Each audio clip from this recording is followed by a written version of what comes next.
নমস্কার বন্ধুরা, সবাই কেমন আছেন? আশা করি সবাই ভালো আছেন আর আমরাও ভালো আছি। নূপুর ভাইজাগ ব্লগের আরেকটি ব্লগ নিয়ে আজকে চলে এলাম। আজকে হলো শুক্রবার আর এখন সকাল 7:30 বাজে। আজকে একটু লেটেই উঠেছি, 7টার দিকে উঠেছি। ফ্রেশ হয়ে একটু ব্যালকনিতে এসেছি, কারণ আজকে মিষ্টির বাবা ক্যারেজ নিয়ে যাবে না, শুধু টিফিনটাই খেয়ে যাবে। ওর একটু লাইন ডিউটিতে যাবে, সেজন্য টিফিনটা খেয়েই যাবে। বাইরে ও দুপুরবেলায় লাঞ্চ করে নেবে। আর আজকের ওয়েদারটা বেশ রোদ উঠেছে। রাত্রেবেলায় একটু কাবলি চানা ভিজিয়ে রেখেছিলাম, সেটাই আজকে ভাবছি রান্না করব একটু পনির দিয়ে। আর চালও একটু ভিজিয়ে রেখেছিলাম, একটু সরু চাকলির মতন করব। ওটা দিয়েও এই কাবলি চানার তরকারি খুব ভালো লাগে। ভাবছিলাম পরোটা করব, কিন্তু মিষ্টি আবার পরোটা খেতে চাইছে না কদিন ধরে। বলছে মা অন্য কিছু বানাও, ওই জন্য কালকে রাতে একটু ভিজিয়ে রেখেছিলাম। কড়াইতে একটু সর্ষে তেল দিয়েছি, তার মধ্যে একটু গরম মশলা আর গোটা জিরে ফোড়ন দিয়েছি। আর একটা পেঁয়াজ কেটেছিলাম, একটু বড় বড় সাইজেই কেটেছি। পেঁয়াজ দিয়ে দিয়েছি, একটু হিং দিলাম। হিং দিলে না এই চানার তরকারিগুলো খুব খেতে ভালো লাগে, একটা সুন্দর গন্ধ বেরোয়। আর টমেটো কাঁচা লঙ্কা পেস্ট করে নিয়েছিলাম, একটু আদা রসুন পেস্ট দিয়েছি। আর ঘরোয়া যা যা মশলা আছে সেগুলো দিয়ে দিচ্ছি। জিরে গুঁড়ো, ধনে গুঁড়ো, লঙ্কা গুঁড়ো, হলুদ গুঁড়ো, নুন, একটু মিষ্টি দিলেও ভালো লাগে। এরা আবার মিষ্টি খায় না তরকারিতে, ওই জন্য আমি খুব কমই দিই। মশলাটা বেশ ভালো করে কষিয়ে নিয়েছি। আর ছোলাটা তো সেদ্ধ করে নিয়েছি কুকারেই, ছোলাটা দিয়ে দিলাম। রাত্রে একটু গরম জলে ভিজিয়ে রাখলে ছোলাটা বেশ সফট হয়ে যায়। অল্প একটু পনির ছিল, সেটাও দিয়ে দিলাম, ধনে পাতা দিয়ে দিলাম। ব্যাস, তরকারিটা রেডি হয়ে গেছে। খুব সুন্দর লাগছিল তরকারিটা খেতে। এই তরকারিটা রুটি দিয়েও খেতে ভালো লাগে।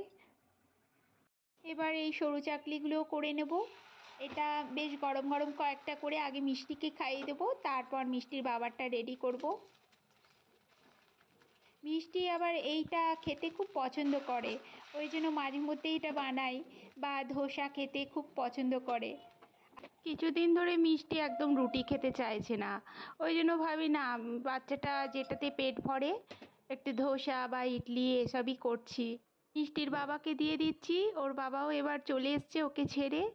ও টিফিন খেলে তারপর ঘরে সমস্ত কাজ করব।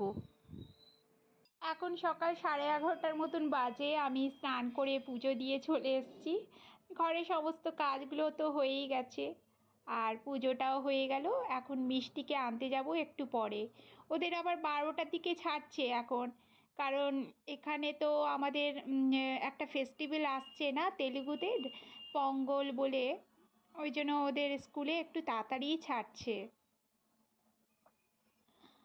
আর এই ফটোটা আমার হাজব্যান্ড নিয়ে এসছে, ওদের অফিস থেকে গিফট করেছে নিউ ইয়ারের। কি বড় ফটোটা না, বেশ তিরুপতি ঠাকুরের, নারায়ণ ঠাকুরের, কি সুন্দর দেখুন। আপনারা কারা কারা তিরুপতি মন্দির দর্শন করেছেন আমাকে অবশ্যই কমেন্ট করে জানাবেন।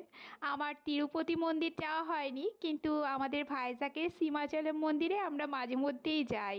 খুব সুন্দর মন্দিরটা, এত সুন্দর সীমাচলম মন্দির।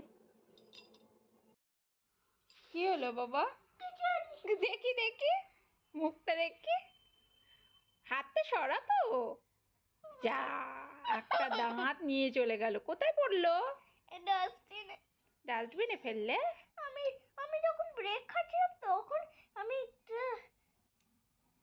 বাপে একটা চকলেট দিয়ে দিল, আমি ওটাকে খেলাম। তারপর আমি ডাস্টবিনে যখন এই পেপারটা ফেলতে গেছি তখন ফেলে গেছে, দাঁতটা পড়ে গেল। ম্যামকে বললে? আমি তখন ওর সাথে সাথে পড়ে গেছি, ভয় পেয়ে গেলে? তারপর আমি বেরোতে পারছিলাম, তারপর বেরোলাম। যা, আমার নানুটা একটা ফোকলা দাঁত হয়ে গেল, ফোকলি হয়ে গেল। ম্যামকে বললে যে ম্যাম আমার দাঁতটা পড়ে গেল? জানি বলা। এই প্রথম মিষ্টির একটা দাঁত পড়লো, সেটাই আমাকে গল্পে বলছে। স্কুলে যখন মানে টিফিন খাচ্ছিল তখনই নাকি পড়ে গেছে, ওই জন্য ম্যাম বলেছে ডাস্টবিনে ফেলে দিতে। সেটা নিয়ে হাসাহাসি হচ্ছে। ওকে স্কুল থেকে নিয়ে চলে এলাম। এখন ওকে খেতে দিয়ে দেবো আর আমিও একসঙ্গে খেয়ে নেব। চলুন আজকের ব্লগটা তাহলে এখানেই শেষ করছি। আর ভিডিওটা ভালো লাগলে অবশ্যই একটা লাইক করে দেবেন আর কমেন্ট করে আমাকে জানাবেন কেমন লাগলো। সবাই ভালো থাকবেন। নমস্কার।